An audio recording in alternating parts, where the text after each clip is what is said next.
I think one of the most popular questions that people ask me is, how long does it take? Like, how long does it take to stop being attracted to the same sex? How long does it take to start being attracted to the opposite sex? How long does it take to stop thinking about an ex-girlfriend or an ex-boyfriend?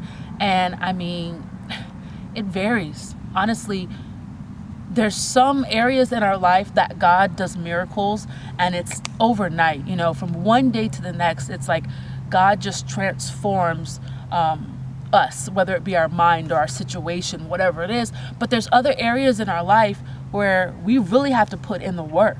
God wants us to be an active participant in that change. And so when it comes down to homosexuality, I have noticed in my life and the lives of several other people, because people will ask me from all over the same question, and I'll tell them the same thing. It takes time. It takes patience. It takes work. It's not about trying to fake it till you make it. No. But it is about renewing your mind.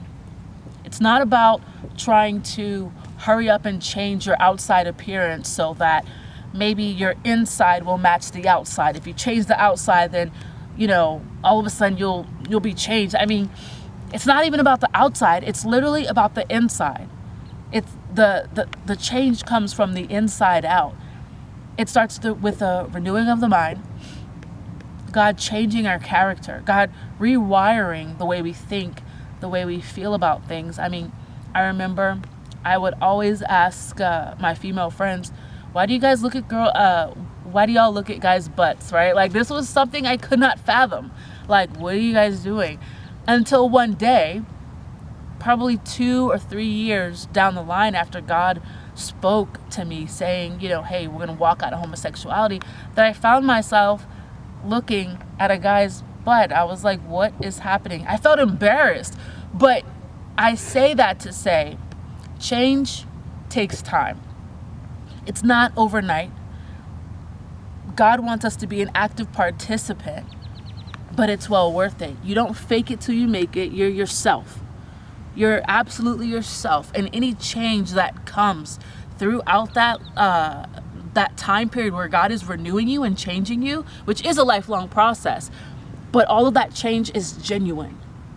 You aren't trying to be someone that you're not. And I think that's where so many people begin to say, you know what, this isn't for me. This whole God thing isn't for me, because that's not who I am. Being straight, being heterosexual is not who I am. But you know what? We really don't even know who we are. We don't even really know who we are supposed to be. We are spending our entire life trying to figure out who we are, what we think, our morals. Like, we're trying to figure all of that stuff out when God already has it solidified.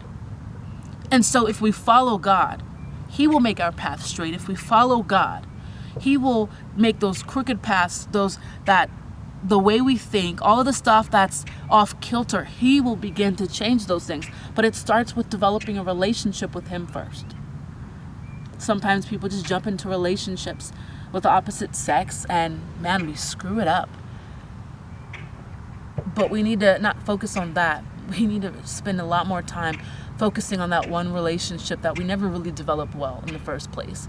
And that's a relationship with Jesus Christ. And from that births all the change that you will ever need for anything.